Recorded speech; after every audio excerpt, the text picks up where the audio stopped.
Hey,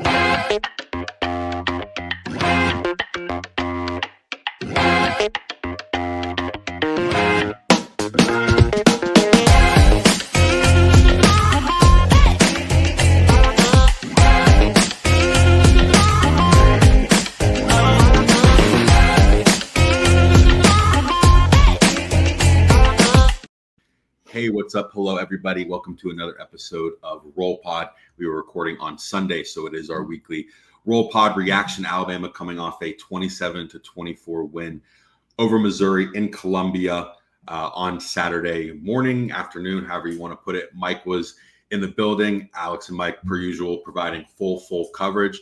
Mike, we'll start with you because you were in the building. How are we feeling after Saturday? I was in the building. The building's under construction. It was just like Bendy, where you walk in, it's like there's cranes, there's excavators, there's big piles of dirt. I mean, one of Connor Talty's extra points landed in the dirt, and there was a construction worker who just happened to be there who like picked it up and threw it back over. It was an interesting little place. I've never been to Columbia. I didn't get to see much of it, but it's Right. As far as SEC schools, it's pretty hard to get to. I put it up there probably with Gainesville in terms of travel from here in Alabama to there is tough. I wonder if Starkville's similar. We don't really feel it because we're closer to it. But if you're coming from out of state, yeah, I can see that. We don't have that problem, luckily. And that's now a permanent opponent. Missouri's not a permanent opponent, and they have hotels in Starkville now. Right, but this was a big game for Mizzou, obviously. Yep. I guess you could sense it. I have a lot of friends in the media business who went to Mizzou that were texting me about it. Esteemed journalism school that they have there. And it seemed out of the gate, you're like, here we go again. And then I'm thinking in the back of my head, remember what Kalen said after the first game, you can't have players thinking, here we go again.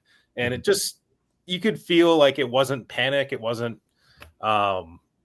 melancholy. It was just like, all right, the offense goes right back down the field, and all of a sudden Ty Simpson's in a position to score. So as soon as Alabama got up by 10, you felt good because you could see from Bo Perbula, like they're not going to win the game with the quarterback throwing the ball. Like that's not Mizzou's strength. So they got Mizzou away from what they wanted to do, which was run the ball. And then look, I'll say this though. When you're up by 10 with 3 minutes and change to go, to have Mizzou at midfield with a minute left, with a position to either kick a game-tying field goal or maybe score a game-winning touchdown, that's not great. So the game kind of unraveled a little bit towards the end. Obviously, you had the sequence there with Connor Talty's missed field goal, and then Mizzou having a chance there with the fake punt and coming few inches away of extending that drive. And I don't know if we'll ever say Dre Washington's name again this year at Alabama because he hasn't really played on offense, but that's the play that he made this year to this point on special teams. The running back who transferred from Louisiana, he made that tackle, which was pretty big, and Keon Keeley was in on that one too. For some reason, I was just looking at the box score. They credited to Ivan Taylor. It was not. It was Dre Washington. It was Dre Washington. Yep. 100%. Right. And then, obviously you had the other sequence there with you get into 3rd and 24 after those 2 negative plays, and you can kind of see Ty Simpson just saying to the offense, like, calm down. Like, we got this, basically. The same thing I guess we talked about in the show last week. And they got it. They made the play on 3rd down to Riley to kind of set themselves up for 4th down. And you could tell that Kalen was going to go for it on 4th and 8 from the 38. Like I don't think you had much faith in Connor Talty at that point, especially from, an extreme distance like that. I don't know how much good a punt would do you. So, that was the throw of the game, the play of the game. And then on top of that, to also go for it on 4th and 1 from the 1 yard line was a big decision as well. And they made it to a player who has barely played the last couple of weeks in Daniel Hill. So different parts of the roster, different guys stepping up. That's what you needed. At the same time, like, again, standing there on the field, watching Mizzou drive down the field, it's like, holy crap, are they going to lose this game? That was a very realistic possibility at the end. And, I mean, the interception to Dijon Lee, good play by Dijon Lee, bad throw by Bo Pagula, especially with the guy wide open, waving his hands like you're on the playground, and he just completely missed him. And he had made the throw before then, the one down the field that Deshaun Jones got beat on. He had made that throw. He had made the 4th down throw down the right sideline. So I guess he did make a couple throws in Alabama, but again, you just didn't feel like he was going to win the game through the air for Mizzou. And at the end of the day, like, wasn't the defense's greatest game. 330 yards, almost 6 yards per play that they gave up. Not great, but I guess you made a couple plays that really won you the game on defense. Yeah, especially the turnovers and the fact that they were able to get some, not a ton of pressure, but timely pressure on Pagula. I don't know what coaches are doing against Alabama, going away from their strengths. Like, why are you stopping running the football 2 weeks in a row? You know you can run with tempo. I don't understand it. I think coordinators get in their own head. But alas, Alabama's continuing to make plays. And I'm going to say the same thing I said a week ago, which is, to Mike's point, like, they didn't flinch. Like, it feels like they've built that body armor up enough that when they get in situations where the momentum gets really away from them, they're not folding. Like, that start to the second half, it could have been bad. And you could have just, peed down your pants and gone home with a loss. And they keep coming back. And I think that's a testament to the coaching staff, to this team. And then Ty Simpson as well. Look, not his best game, but still just makes play after play after play and doesn't panic when he creates a turnover. And then after the game, he does his thing where he says he needs to do better, and all of those things are true. But at the same time, like, there's a reason we're talking about him in the Heisman discussion, because on 4th down, they know they can trust putting the ball in his hands. And this wasn't the offensive breakout I thought might have been coming, but it doesn't mean that I think any less that it's going to come, because that wasn't their best game. Right. They still could have executed a higher level. Ryan Williams, 0 catches, 1 target. Almost nothing from Jeremy Bernard, really. And the running game, you lose Jam early in the 4th quarter. There are all these pieces that haven't quite fallen into place, but you have the most important piece, which is the quarterback. And that's going to keep them every game they play, and especially when they have this mentality that they don't panic and they just keep going out and keep trying to make plays. And that's what continues to impress me the last 3 games, really. It felt a little bit like the South Carolina game last year. I mean, it wasn't as crazy towards the end. South Carolina game, obviously Bernard could have ended it. He scored a touchdown. You have the onside kick, but then you had South Carolina come down, and then you made the play when you needed to make the play, which was Xavier Brown. Or no, it was Damani Jackson. Yeah, and he almost took it out. It was. I mean, a couple weeks earlier, the Georgia game last year, you completely peed down your pants in the second half, and then you made the plays that you needed to make, whether it was Ryan Williams' 75-yard touchdown or Xavier Brown's interception. So they did that a little bit last year. It does remind me of the South Carolina game.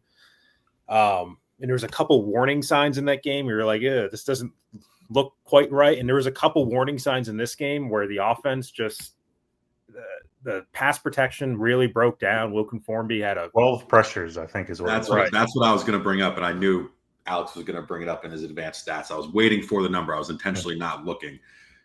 12 is a problem. Yeah. It is. The offensive line is an issue, and I don't think they're going to stop rotating, because I don't think they have found the answers to the test. At what point do you just say, Michael Carroll, sink or swim? We got to figure this bleep out, because it's not working with Wilkin. It's just not. And not a tackle. But did they play him at guard in this game? I'm pretty sure they didn't. I would have to go back. Think they did. I didn't see. Roberts played a lot of guard. Yeah, and Sanders. Right. Sanders came in. But Wilkins still came into the game even after giving up that sack. And he kind of threw his arms up like there was some sort of miscommunication. I don't know.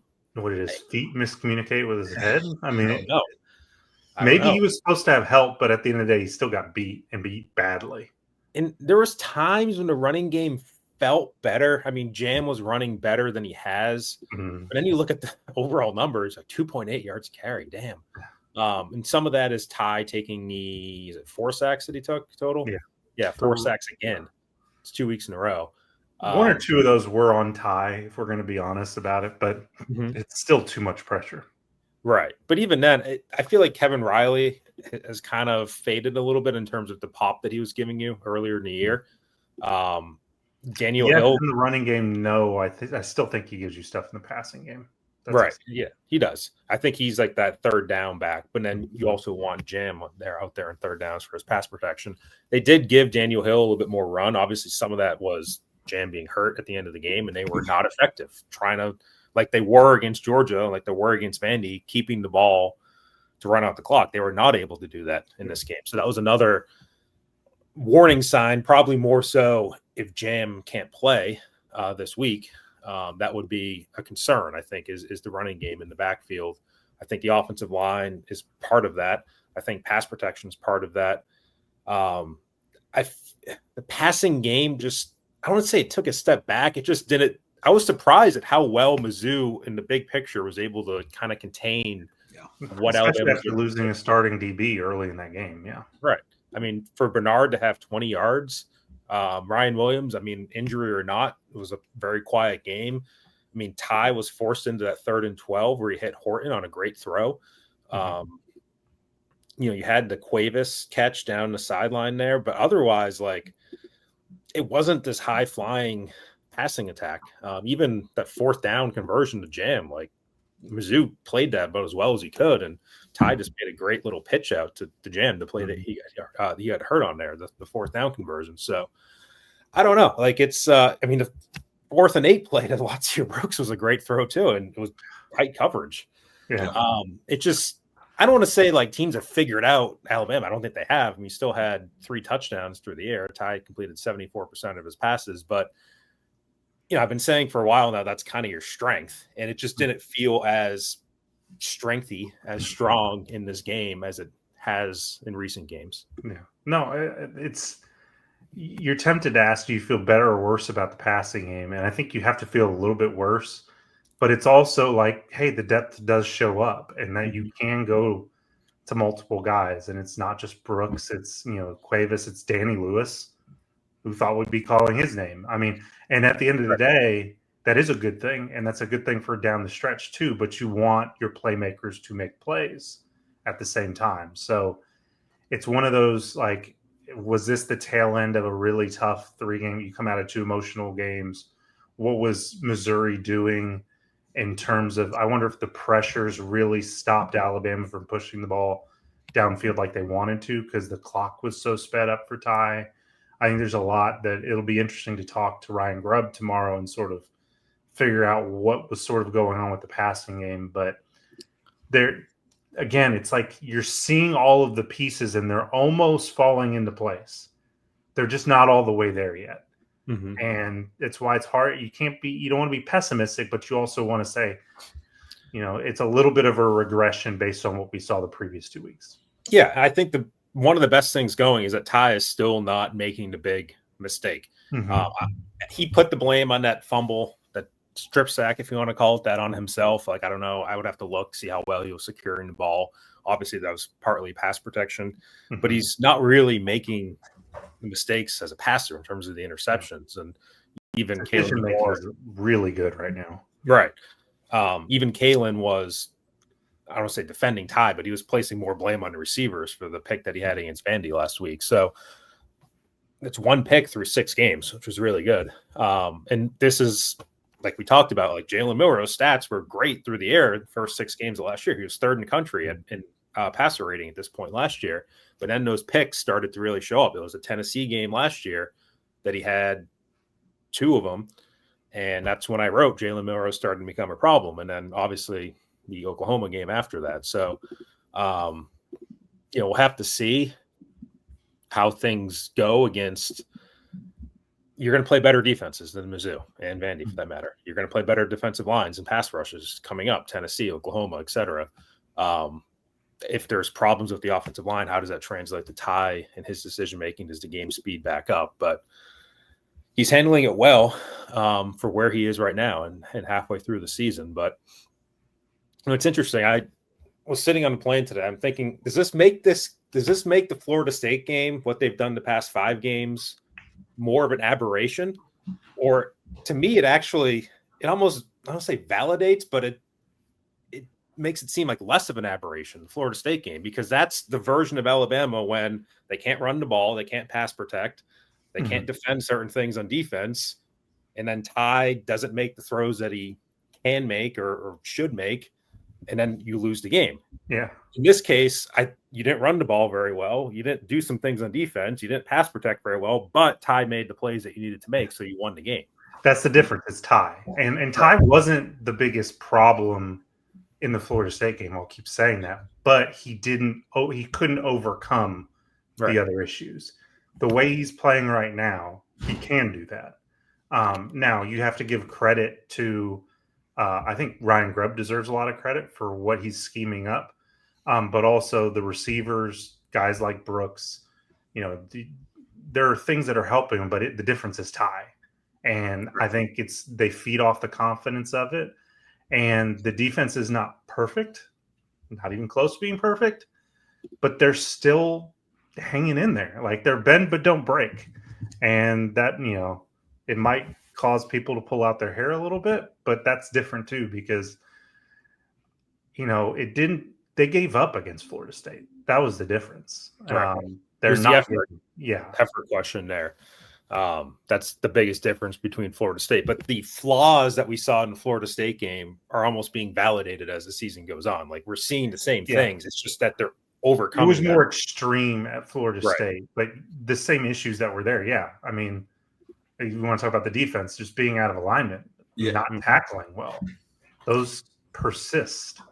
It goes to go ahead, Alex. Sorry. Go ahead. I was just saying, like what you said coming out of the Georgia and even kind of out of the Vandy, it's like you didn't really learn anything because we know what this team is. Like, to your point, Mike, like the Florida State is probably the worst, for effort aside, that is the worst version of the team. There is one difference, and I should say I feel like I'm starting to be really wrong. I'm not quite there yet, but the running game is better than I thought it would be with Jam coming back, and that is a difference because he kept some drives alive where it felt like they were stalling, and he popped off a 8, 9, 10-yard run. So I do think that is different because that was obviously missing week one. Jam wasn't even there, obviously. But yeah, that's one thing that does kind of, they've grown that area more than I thought they would. And that becomes a big story this week to see how Jam comes along. I know Kalen said he's hopeful, but you never know with the concussion protocol because you need to go through all the steps, during the week. So we'll see on that one. But I mean, it is a game where there was a player who got roasted. I don't know if it was fair or not on social media because of effort or perceived effort, was the Damani Jackson play. Yeah. That responded to. Yeah, that crop was it was not good either way you look at it, but the cropping of the vertically where you don't really see what's happening in front of him looked terrible. He's just not playing fast right now more than anything. I don't know that it's effort as much as a lack of confidence. Like, he just he's not attacking the football. He's not doing those things that we really saw him do at a high level last year. The good news is Dijon Lee looks like he's ready to just take his spot if that's what needs to happen right now, because he's playing at a really high level. You just question with a true freshman, where do the setbacks come? They're going to. So, it's a tough look for Damani. I don't think all of a sudden he stopped loving football and doesn't want to play his last year as he's trying to make it to the NFL. That just doesn't make sense to me. But it wasn't a good look, although it wasn't as bad as some people wanted to make it out to be. He made a play on the ball, going for an interception, and ran himself out of the play. And they're like, well, you're not going to catch a ball 3 yards out of bounds. That's right. But that's what he was doing. That's why he went like this as he's running out of bounds. It's pretty obvious to me. Right. Still had a bad game, but let's not kill him over effort. That wasn't Bray Hubbard jogging across the field. Right. To me. I think overran, misjudged. I think those are the right words. I don't think he was like deliberately standing out of bounds and letting the 260-pound guy run right by him. I don't. When the tight end puts his feet in the dirt, jumping down, Damani's like 3 yards out of bounds. He's not getting him. It's not right. With that said, Damani Jackson's containment on outside runs or plays in general was a topic of conversation from Kane after the Georgia game. Mm-hmm. And Damani did not come back into the game in the same spot again against Missouri. He was only in the third down package when Xavier moves inside. And so Damani was on the outside. I think there was also a couple plays when Dijon came out of the game late. I think he got hit in the greater groin area based on what I saw. Yeah. So the greater groin. It's not like this. I think it was friendly fire too. I can't remember. Which teammate it was, but I think it was by his own teammate. I can't remember. He kind of flipped over and kind of reached down. So Damani really he got his job taken from him during that game. And obviously it's going to be a big topic of conversation tomorrow when Kane Womack talks about what happened there and what the plan is going forward. Because Damani, I don't know if it was justified or not. There's people throwing out first round draft pick at some point this offseason. I don't know if that was ever the case in people's eyes, but I think he was definitely a draftable player, potentially a mid round day 2 sort of player. And I don't think he's there right now. He's obviously, lower. So interesting situation with him. And just one of those where, social media is maybe a little bit harsh on him, but it's also a situation where it seemed like he got benched. Social media's got they're harsh on every Ryan Williams. They want to fire him. They want to fire Kane Womack every 5 minutes. Literally 3 plays into the game, fire him. I'm at the end of the day, I'm not going to sit here and defend Kane Womack to the death. That's not the hill I'm going to die on. But how many elite players are on this defense? How many points per game are they giving up? It's not that bad. In terms of just college football writ large, who's playing elite defense? Not a lot of teams. And they don't have the same talent as those guys have. So, let's just calm down. Let's watch a whole game before we bury a guy. Yeah. Speaking of elite players, Keon Keeley. I guess it went wild for me. Say again? I know that the press box went wild when that happened. Actually, I called it out. I said Keon Keeley's on the field, and then he made it was originally scored as his sack, and then I think it was changed to a half sack with him at the T. But yes, the press box knew that I have written about Keon Keeley in the past, and I was reminded of that when it happened. So was it just Collins needed to go down? I'm still just so confused by it. So it's a kind of a different package that they were showing. I would have to go back and look exactly what they were doing. I think he and Yanze were on the field at the same time. Obviously, you're down Quay, you're down Jamarian Latham. I think they're just trying to find different guys on the edge there. I don't know who would have been playing that spot in the past because Jordan Renaud was also out there at some points too. So Renaud's more heavy. Right. He's a bigger dude in terms of stouter against the run. So, and so is LT for that matter. So I think you're looking for more of an edge rusher, and Keon Keeley's just kind of sitting around. Hasn't played the last couple of weeks, and I guess might as well try him. And he made that play. I don't know if he was super disruptive. I didn't see the PFF numbers on him or anything, but he played a lot towards the end of the game because Mizzou was in, I think, a 4 receiver package, and so Alabama just had its dime or nickel third down package out there. I don't know if this is a thing that's going to happen every single week, but in this particular game, that's something they went to. I think Deontay Lawson told me he just found out Friday from Kane that they were going to use him that way. So good for Keon. Obviously has not done very much or played very much, at least since he's been here, but that's a positive step for him to get on the field. I had a really good game. LT Overton had a hell of a game. Yep. By the way, on his birthday. He's kind of a little bit. It felt like this season started a little slow for him, but these last 2 weeks he's flashing. He's making plays behind the line of scrimmage. I think he had 3 pressures and a sack, something like that. He's playing really well. Now you need other guys to come along with him, but I thought he played well. I thought the linebackers could have been better, but they weren't, a liability. Bray could have played. His run support's weird, man. He just kind of struggles. I think he puts his feet in the ground and gets stuck in mud sometimes. But then he comes back and makes a play and gets an interception. So, that's the resilient part of it that you want to see. You just want to see more. You want to see another player emerge or two to really start to feel better about this defense. That's what's so weird is you see them growing. You just don't see like individual players. Like Dijon is maybe a guy you can feel that way about, but you don't see guys being like, this wasn't somebody we were counting on now, but now he can make plays for us. You want that to develop. And so far it's been little flashes, but nothing sustained. That was a good pick by Bray in terms of, I think he kind of dove forward. Mm-hmm. If the ball fell incomplete, it was kind of close on whether he actually caught it or not. Mizzou punts to Alabama. So you gained maybe 30, 40 yards of field position. Mm-hmm. You didn't do anything with it, though, because Connor Talty missed a field goal after that. So you still need to do something after the field goal or after the turnover. And yes, special teams is going to be an issue every single week. You don't know what you're getting.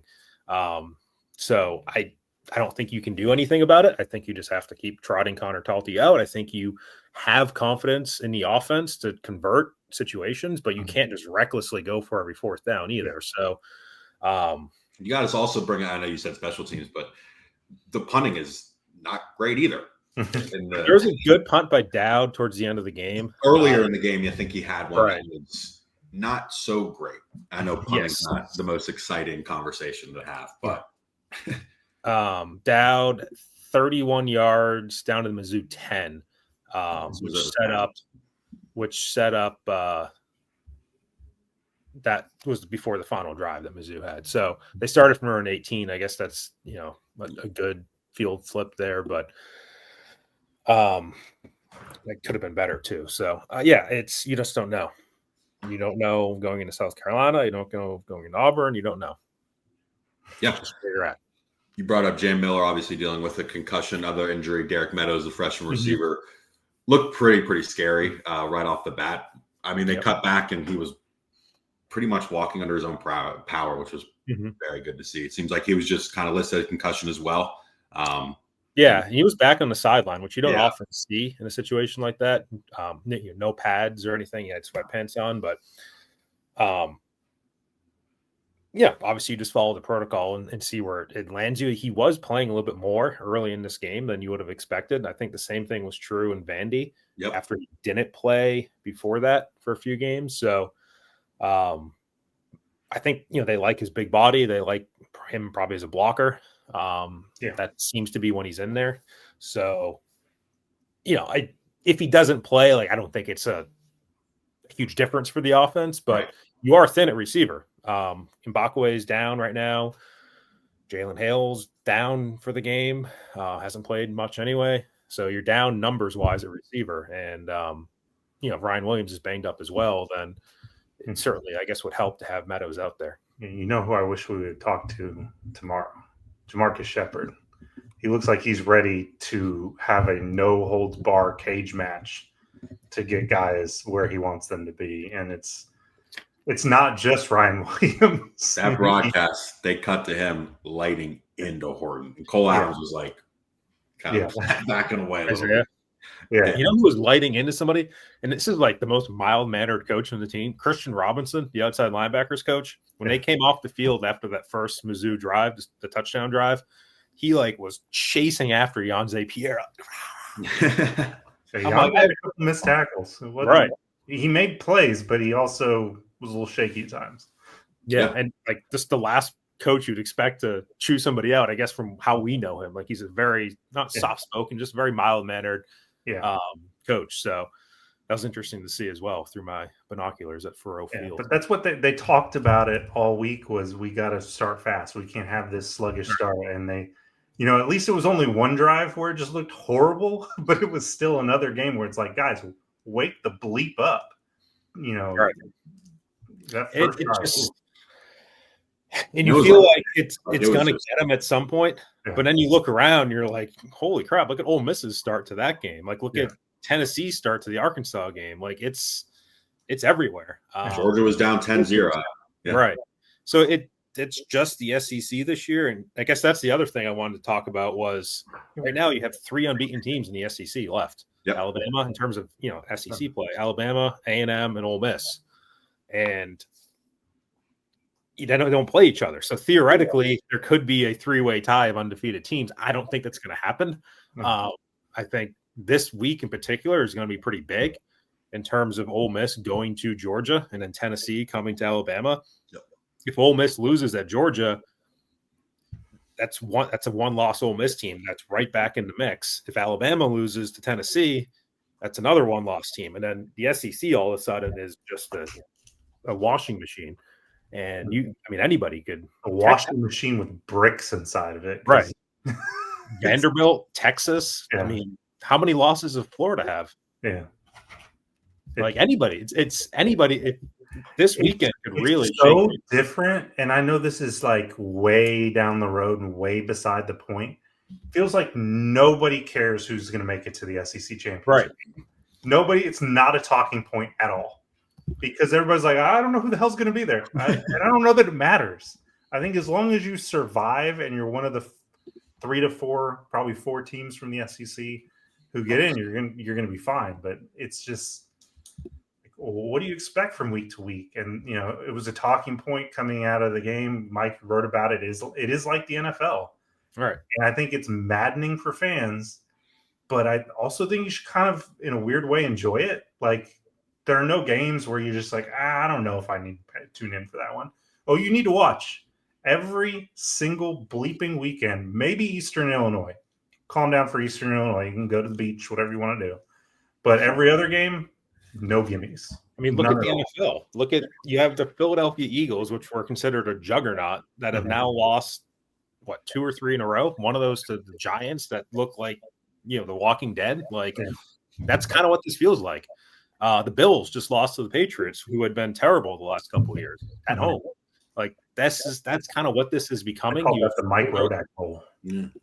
And the Falcons are going to beat the Bills on Monday Night Football too. It's great. It wouldn't surprise me. But I mean, anything can happen. And yeah, you're starting to get down to not the nitty gritty, but you're in the second half of the season now. Alabama has 5 SEC games left. In fact, they have the 4th easiest schedule among SEC teams, according to ESPN. They've had the 2nd hardest schedule in the country so far behind Florida, but the 4th easiest left. You only have 2 road games left against unranked teams, South Carolina and Auburn. Can Auburn beat Alabama? Yes, we've seen that. And you have your 3 tougher games are all at home. So we'll see. But this is why I keep talking about the resiliency and the toughness of all that, because look no further than Auburn and what happened last night. And you're about to go up 17-0 on Georgia at home. And it was probably a terrible call. I think it was closer than people want to make it out to be, but they got hosed by the refs and they just folded. Like, they had no toughness. And Hugh Freeze even talked about it after the game. They're looking for ways to lose games instead of win them.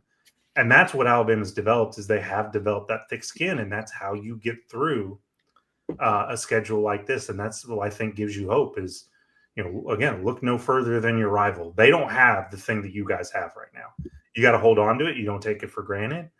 But that's the thing I keep talking about is, like, they figure out a way when they feel like they're getting screwed or when they made a mistake or whatever the case may be.